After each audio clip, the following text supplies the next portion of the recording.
we're back again at a scene of the crime. Paul Smith versus Arthur Abraham, the rematch. If anyone saw my pre-fight prediction, this is one of those predictions I felt I got right. Well, the judges didn't agree. But anyway, I predicted that Paul Smith could beat Arthur Abrahams, and I felt that he won the fight on points. However, wasn't given the decision, and so therefore now they're fighting again. And I believe this time, I think Paul Smith can go one step further, and I believe he can stop Arthur Abraham. And here's a few reasons why I believe that. I believe the first time round that Arthur Abraham may have underestimated Paul Smith. I think the second time round he'll train harder. Thing is, Arthur Abraham has been on a lot of fights. And I don't know if he even has the ambition to keep on fighting anymore. I really don't. That's the first thing. The second thing is Arthur Abraham, I said he's been in a lot of fights. I also believe that he's not a strategic fighter. He fights the same way in every damn fight. So I don't think Arthur Abraham, and for most of his career, until he moved to super middleweight, it was based on the fact that he was a very heavy-handed guy. He knocked a lot of guys out. This was a bad man in the middleweight division. But when he moved up to the super middleweight division, his punch power did not move up with him. So only people like Jermaine Taylor, who gets knocked out, by everybody. That's it. Jermaine Taylor was boxing well against him, and then a typical Jermaine Taylor runs out of steam, gets caught, gets knocked out. But really, the devastating power of Arthur Abraham goes back when he was a middleweight, and I believe that Arthur Abraham is a small super middleweight. And I kind of feel the same way about Paul Smith. The two bad defeats that Paul Smith had is against guys who are big super middleweights, powerful super middleweights, in DeGale and Groves. Groves knocked Smith out, although Smith had landed a good shot at the end of the first round, which hurt Groves, and DeGale just completely outclassed him. Now, Arthur Abraham, as far as I'm concerned, there is no way I believe Arthur Abraham can outbox Smith over 12 rounds aside. I just can't see it. I can't. I think he probably could maybe brawl with Smith and probably catch Smith brawling. But for me, Smith has got it all to lose for me in this fight, because I think Smith can control the fight. He can get in and out. I believe when Arthur Abraham is on the ropes, he puts his hands up like this. When you've got your hands in this position and you're blocking, you can't counter punch like this. For you to counter punch, you've got to bring your hands down and then throw a punch. Do you understand? So once you've got Arthur Abraham doing that, tacking up, then's when you let your shots go. As soon as Abraham brings his hands down, you get yourself out of position with Abraham using the jab. And as soon as he tucks up again, you rip your shots go and you get out of range. And that's how you beat Arthur Abraham. And the other thing, if you look carefully at the fight, Smith actually hurt Abraham with body shots. Abraham didn't like it. I wonder if Abraham has problems making super middle. I know I said he's a small super middle. But if you look at the fight, Smith was hurting him to the body. And for whatever reason, I mean, everyone rates Joe Gallagher. I think he's an okay trainer. I wouldn't say he's the world's best trainer. I wouldn't say he's the world's worst trainer.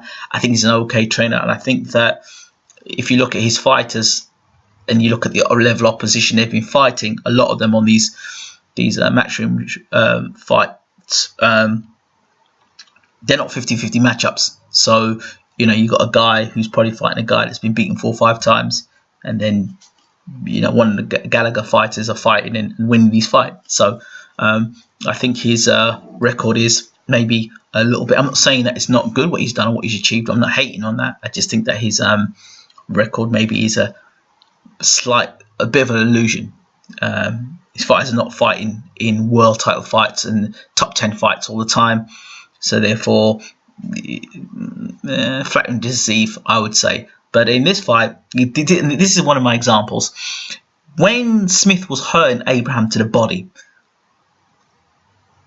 Gallagher should have jumped on Smith and said, "Look, Work this guy's body, work this guy's body. And that's where Smith was having success. But for some reason, Smith stopped throwing body shots after you hurt him. Now, I don't know if Smith himself got injured or something or the other, but the body shots were what was hurting Abraham. So I believe this second fight, I believe that Smith has got to, as my old trainer would say, back him up, beat him up. Smith's got to get Abraham to work the body, really work the body. When Abraham wants to fight, back out, use the jab, keep out a distance, and then back in and out with Abraham, and work the body hard, and look to stop. I think that Smith can stop Abraham in the second half of this fight. I really do. I do. I believe the WBO title is there for the taking for Smith. Thing is, so Smith wins the world title. I don't know how, even if he does beat Abraham, what happens, because a lot of people suggest that his brother Callum is the best of the Smith brothers, and again he's in the super middleweight division as well.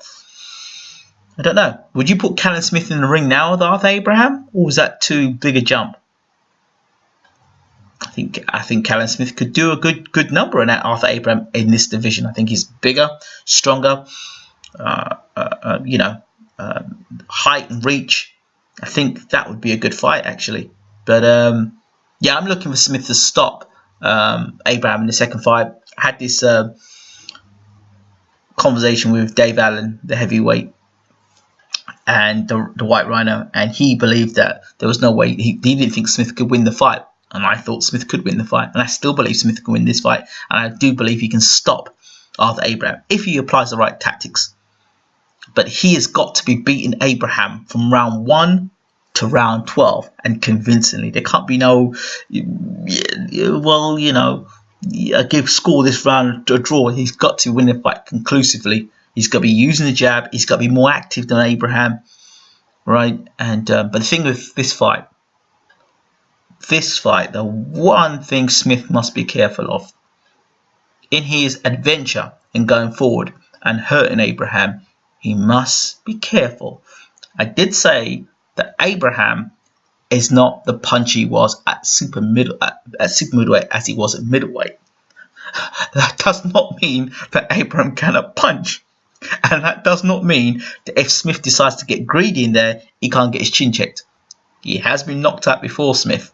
But I think those knockout defeats to DeGale and the stoppage to DeGale and the knockout defeat to Groves, plus that experience in America, I did say that all that experience put together would make Smith a better fighter on the night against Abraham.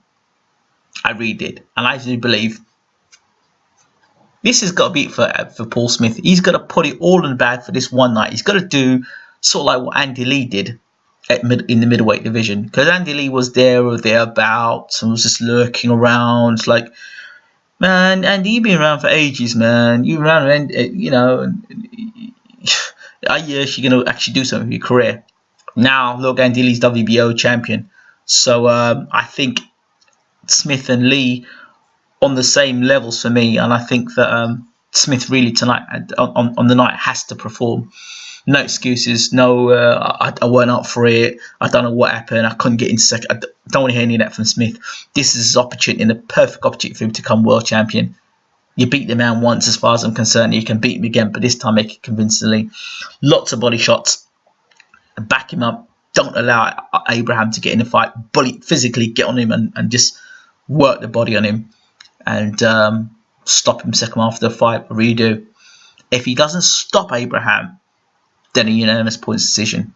It'll be an outrage if Smith outpoints. Wins the fight from rounds 1 to 12. But like I said, if Smith gets greedy, what I mean by greedy is sticks around too long when he's trading, or decides to get macho and stand in front of Abraham and start to have a shootout, then there's always a possibility that Mr. Smith could get clipped. And if he gets clipped and he gets hurt, don't be surprised the referee decides to come in and stop Smith quickly. He's in Germany, so anything can happen. And I would not be surprised if Smith is even just slightly caught with a punch and does a little wobble. The referee will come and say, it's over. That is one of the things that he must be careful of. They will stop him for anything. It just the slightest the referee will stop it straight up. Slightest buckle, the referee will stop it because he's in Germany and they know this guy's got a chance of winning. So I think that Smith has got to be careful in this fight not to get caught with anything stupid. Other than that, I think he wins this fight and wins the fight quite comfortably, in my opinion. But then it was my opinion last time, and the judges wanted to do something otherwise. Let me know what you think. I'm going with Smith to become the new WBO super middleweight champion. Be interesting, huh? I'm out.